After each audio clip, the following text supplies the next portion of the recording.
Hello बच्चों, my name is Wasim Akhtar and मैं आज आप सबके लिए एक बहुत ही स्पेशल चीज़ लेकर आया हूँ।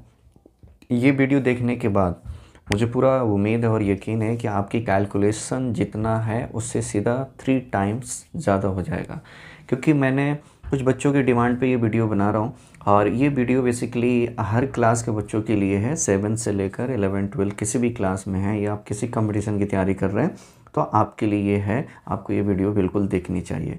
तो ये वीडियो में मैं क्या डिस्कस करने वाला हूँ, तो बच्चों आज की जो टॉपिक है वो है डिविजिबिलिटी रूल्स। इसमें हम डिविजिबिलिटी रूल्स के बारे में बात करेंगे 2 से लेकर 10 तक।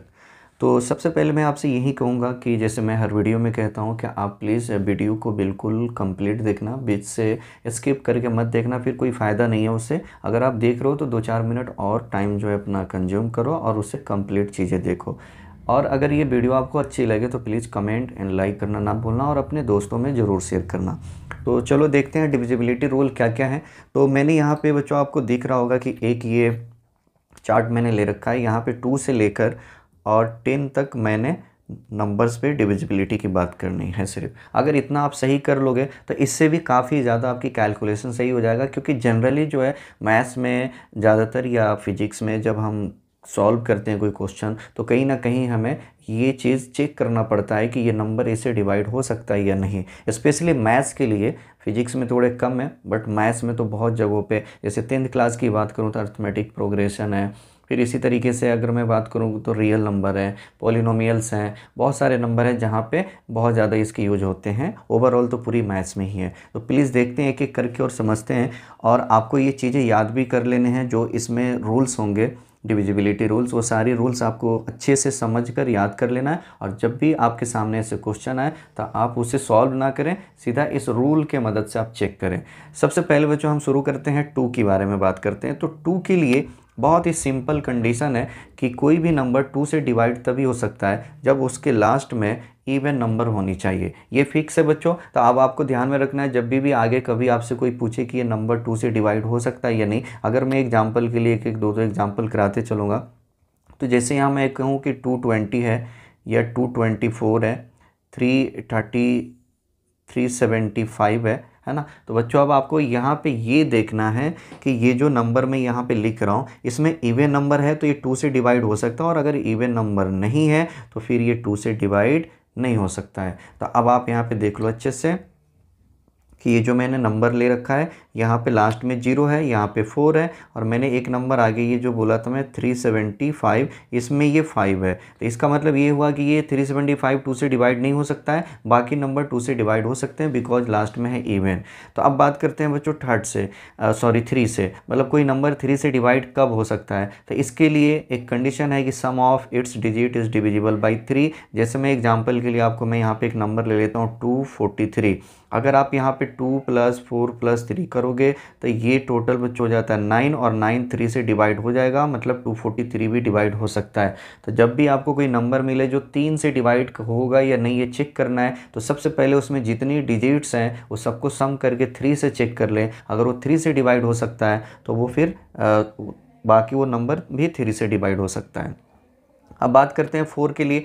तो यहाँ पे लिखा है बच्चों कि 4 से कोई नंबर तभी डिवाइड हो सकता है कि आपके पास कोई नंबर्स हैं, मान लो 3 डिजिट्स 4 डिजिट्स में, तो आपको सिर्फ लास्ट के जो है ना 2 डिजिट्स लेने हैं और उससे चेक करना है। अगर वो 2 से डिवाइड 4 से डिवाइड हो सकता है तो इसका मतलब ओवरऑल वो सारे नंबर भी 4 से डिवाइड हो जाएंगे। फॉर एग्जाम्पल अगर मैं यहाँ पर एक नंबर लूँ तो 4096 ले लेता हूँ, और 4096 में आप ध्यान से देखो लास्ट के 2 डिजिट में 96 लेता हूँ, और 96 बच्चों ये 4 से डिवाइड हो जाएगा। जब आप इसे डिवाइड करोगे तो ये 26 टाइम्स में डिवाइड हो जाएगा। तो इसका मतलब ये है कि 4096 भी 4 से डिवाइड हो सकता है। तो जब भी आपके सामने कोई नंबर हो, आपको ये जानना है कि 4 से डिवाइड होगा या नहीं होगा, तो सिर्फ लास्ट के 2 डिजिट लेना है और उस पर आपको देख लेना है कि वो 2 डिजिट 4 से डिवाइड हो रहा है तो ओवरऑल वो डिवाइड होगा, अदरवाइज नहीं होगा। और ये एक बात मैं और बता दूं कि ये 4 के लिए जो हम बात कर रहे हैं ये 3 या 4 डिजिट पे ही अप्लीकेबल है, क्योंकि जनरली 2 डिजिट तक हमें मालूम होता है, लेकिन 3 या 4 डिजिट या उससे ज़्यादा डिजिट्स का अगर कोई नंबर चेक करना है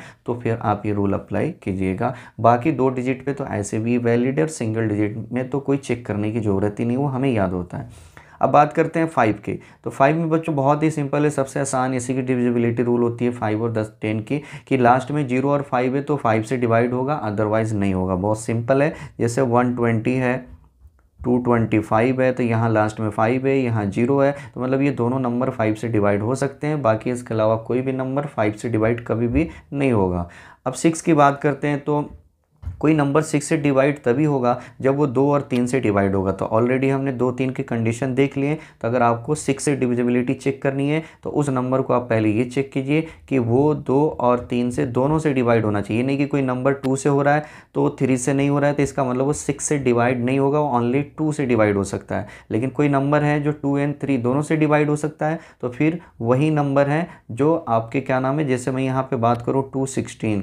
अब 216 ध्यान से देखो, ये 2 से भी डिवाइड हो जाएगा, और अगर मैं बात करूं तो यहाँ पे 3 से, तो ये 3 से भी डिवाइड हो जाएगा।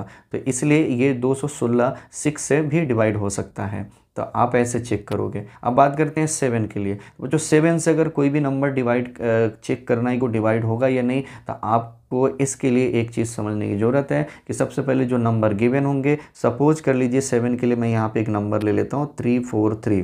तो आपको लास्ट वाली डिजिट सिर्फ लेना है और लास्ट डिजिट को यहाँ से हटा देना है। तो 343 में से अगर 3 निकाल दो तो 34 बचेगा, यानी 2 डिजिट रहेगा 3 और 4, मतलब 34। अब ये 2 डिजिट वाले नंबर में से जो आप डिजिट ले रहे हो उससे माइनस कर दो, इसे डबल करके, 3 को डबल करना है, मतलब यूनिट प्लेस वाले नंबर को लेना है, उसे डबल कर देना है, और बाकी जो नंबर होंगे, जो 2 डिजिट के नंबर रह रहे हैं या 3 डिजिट के नंबर होंगे, उसमें से इसे माइनस करना है। तो 3 का डबल 6 हो जाता है। तो 34 में से अगर मैं 6 माइनस करता हूँ तो 28 आएगा, और 28 बच्चों 7 से डिवाइड हो जाता है। तो इसका मतलब ये हुआ कि 343 7 से डिवाइड होगा।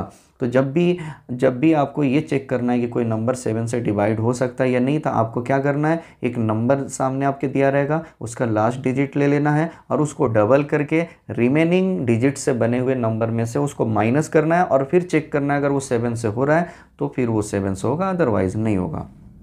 अब हम बात करते हैं 8 के लिए। तो बच्चों 8 के लिए आपको ध्यान में ये रखना है कि कोई भी नंबर 8 से डिवाइड तभी हो सकता है जब उसके लास्ट के 3 डिजिट आपको लेना है, और उन 3 डिजिट को देखना है कि अगर वो 8 से डिवाइड हो रहा है तो ओवरऑल वो होगा, अदरवाइज नहीं होगा। एक नंबर में ले लेता हूँ 4096। अब लास्ट में अगर 3 डिजिट यहाँ पे ले लूँ 96, तो ये 8 से डिवाइड हो जाएगा बच्चों, और 8 से डिवाइड होने के बाद ये आएगा 12। तो इसका मतलब है 4096 भी 8 से डिवाइड हो सकता है। तो इस तरीके से आप 8 की डिविजिबिलिटी चेक कर सकते हैं। अब हम बात करेंगे 9 की। तो 9 में ये है कि sum of it digit is divisible by 9। सिर्फ 2 ही जगह ऐसा करना होता है, एक 9 में और एक 3 में, कि जो भी नंबर्स है उसकी सारी डिजिट्स को सम करके देखना होता है। अगर वो 3 से डिवाइड हो गया तो 3 से डिवाइड होगा कंप्लीट वो नंबर, और अगर 9 से डिवाइड हो रहा है तो फिर वो 9 से कंप्लीटली डिवाइड होगा और किसी नंबर से नहीं हो सकता। जैसे कि मैं अगर एग्जाम्पल की यहाँ पे बात करूँ तो 729 एक नंबर ले लेते हैं, 729, और इन सबको प्लस करेंगे